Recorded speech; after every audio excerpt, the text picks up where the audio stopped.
अस्सलामुअलैकुम। उम्मीद है आप सब खैरियत से होंगे, खुश होंगे। तो इस वीडियो का आगाज़ इस बात से करते हैं कि पिछले दिनों एक रेस्ट्रिक्शन चल रही थी नेपाल, बांग्लादेश, मालदीव और श्रीलंका के वो नेशनल जो कि माल्टा वीएफएस के लिए अप्लाई करना चाहते हैं इंडिया के लिए, तो उन्हें सिर्फ अपॉइंटमेंट लेने की ज़रूरत थी न्यू दिल्ली की। इसके अलावा वो किसी भी और सिटी की अपॉइंटमेंट बुक नहीं कर सकते थे। लेकिन आज की अपडेट के मुताबिक अभी अदर दैन इंडियन नेशनल भी किसी और सिटी की अपॉइंटमेंट बुक कर सकते हैं, लेकिन अपॉइंटमेंट का मसला अभी भी हल नहीं हो सका और पिछले 24 घंटों के दौरान मुसलसल वेबसाइट विज़िट करने के बावजूद कोई भी अपॉइंटमेंट कम से कम मुझसे बुक नहीं हो सकी। जब भी अपॉइंटमेंट बुक करने के लिए सारा डाटा एंटर करते हैं, स्लॉट अवेलेबल वो दिखाता है, लेकिन जब आप नाम वगैरह, पासपोर्ट नंबर वगैरह, एक्सपायरी वगैरह एंटर कर देते हैं, नेक्स्ट स्टेप पर जाते हैं तो वो कहता है कोई स्लॉट अवेलेबल नहीं है और डेट दिखाता है मार्च अप्रैल 2021 की, जिसको गुजरे ही 6-7 महीने हो चुके हैं। यानी इतने पुराने स्लॉट दिखाता है, वो भी अनअवेलेबल। लेकिन स्टार्टिंग में वो स्लॉट दिखा रहा होता है कि आपको जनवरी में स्लॉट अवेलेबल हो सकता है, जनवरी 2022 में। लेकिन जब आप प्रोसीड करते हैं तो वही रिज़ल्ट ज़ीरो हो जाता है, कोई भी स्लॉट अवेलेबल नहीं नज़र आता। ये पिछले 24 घंटों के दौरान तकरीबन मेजॉरिटी जो सिटी हैं उनके मुतालिक यही इन्फॉर्मेशन दे रहा है। इसके अलावा एक और बात इसमें ऐड कर दूं कि हर सिटी का जो वीएफएस है वो आपसे पेमेंट नहीं लेगा बुकिंग के टाइम में। कुछ सिटीज़ में ले रहे हैं, कुछ में नहीं ले रहे। लेकिन अगर आप पे कर भी देते हैं तो वो वीएफएस सेंटर में जाकर आपके डिडक्ट हो जाएंगे अगर आपने अपॉइंटमेंट के टाइम पैसे दिए थे। मिसाल दूं आपको कोचिन की, अगर आप कोचिन की अपॉइंटमेंट बुक करते हैं, अगर आप नेपाल से हैं, बांग्लादेश से भी हैं, कहीं से भी हैं, आप बुक कर सकते हैं, कोई इशू नहीं है। ये ज़रूरी नहीं है कि आप न्यू दिल्ली की बुक करें। कोचिन में बुक करेंगे तो आपको एडवांस वीएफएस की जो फ़ी है मास्टर या डेबिट कार्ड के ज़रिए 2054 इंडियन रुपीज़ है मेरा ख्याल था, वो पे करने की कोई ज़रूरत नहीं है। आप वीएफएस सेंटर में जाकर यकमुश्त तमाम फ़ीस अदा कर सकते हैं। At the time of booking आपसे कोई पैसा नहीं लिया जाएगा। ये बात मुझे पता चली है, वो मैंने आपको बता दी है। आप किसी और सिटी का भी बुक कर सकते हैं जहाँ के भी स्लॉट अवेलेबल हैं, लेकिन अनफॉर्चुनेटली कोई भी स्लॉट अवेलेबल फ़िलहाल नज़र नहीं आ रहा।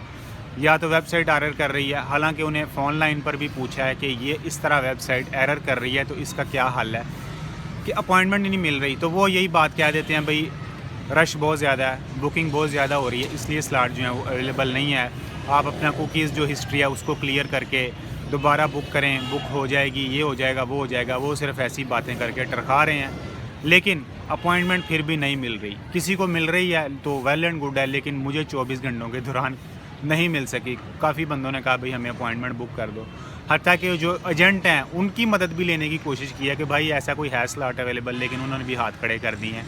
वो भी कह रहे हैं कि इस तरह की कोई सिचुएशन फ़िलहाल हमें भी नज़र नहीं आ रही, क्योंकि वेबसाइट ही नहीं वर्क कर रही। जितनी देर वेबसाइट वर्क नहीं करेगी अगला प्रोसेस नहीं शुरू हो सकता। वो स्लॉट ही मार्च या अप्रैल 2021 की दिखा रही है, तो इस सूरत में क्या बुकिंग हम कर सकते हैं। अभी ना वो अक्टूबर की दिखा रहा है कोई स्लॉट, ना दिखा रहा है नवंबर की, ना दिखा रहा है दिसंबर की, उसने जनवरी में जाकर फेंक दिया।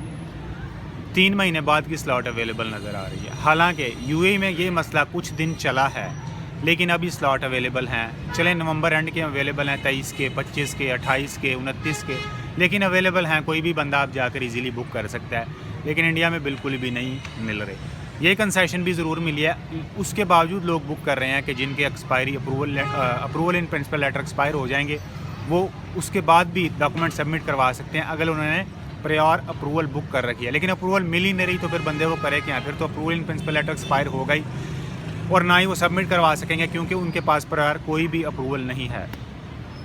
ये सिचुएशन चल रही है। मैंने कहा आपको बता दूं कि आप भी अगर इस सिलसिले में परेशान हैं, अगर आपको कोई हल नज़र आया है और किसी ने पिछले 24 घंटों के दौरान कोई अपॉइंटमेंट बुक की है, तो वो कम से कम मुझे बता दे, ताकि उन बंदों की हेल्प हो सके जो कि पिछले 24 घंटों के दौरान मुसलसल वीएफएस की वेबसाइट से सर फोड़ रहे हैं, लेकिन उन्हें हासिल कुछ भी नहीं हो रहा। बात करूँ पाकिस्तान की, तो एक ख़बर जो है वो नज़र से गुजरी है, कम से कम मेरे लिए हैरानकुन है। खबर ये थी कि जर्मनी जो है वो अब फ्री टेस्टिंग ख़त्म कर रहा है कोविड-19 की, और बहाना ये वो बता रहा है कि इस तरह टैक्स पेयर पर इजाफी बोझ पड़ रहा है। अभी जो भी टेस्टिंग करवाएगा वो उसके लिए पे करेगा।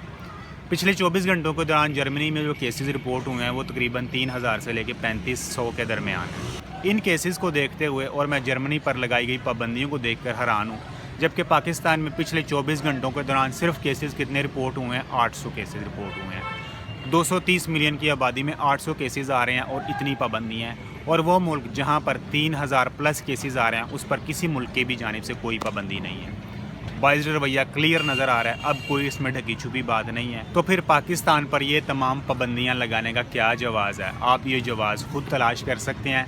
मेरी जानिब से आपके लिए एक सवालिया निशान है कि ऐसा मुल्क जिसमें इतने केसेस रिपोर्ट हो रहे हैं वो हर मुल्क की ग्रीन लिस्ट में बैठा है, और एक ऐसा मुल्क जहां 800 केसेस रिपोर्ट हो रहे हैं वो हर मुल्क की रेड, डार्क रेड या उससे भी किसी गई गुजरी लिस्ट में बैठा हुआ है। बावजूद इसके कि पाकिस्तान का कोरोना से कोई लेना देना नहीं है, लेकिन फिर भी पाकिस्तान के साथ ये सलूक कम अज़ कम उन ममालिक के चेहरों से नकाब लाजमी तौर पर उतार रहा है, और मेरा ख्याल है आइंदा चंद दिनों तक मज़ीद उतारेगा। आप खुद इस बात का फ़ैसला कर सकते हैं। इस सवालिया निशान के साथ ही इस वीडियो का अख्ताम यहीं पर करते हैं। अपना ख्याल रखिएगा। अस्सलामु अलैकुम वरहमतुल्लाहि वबरकातुहू।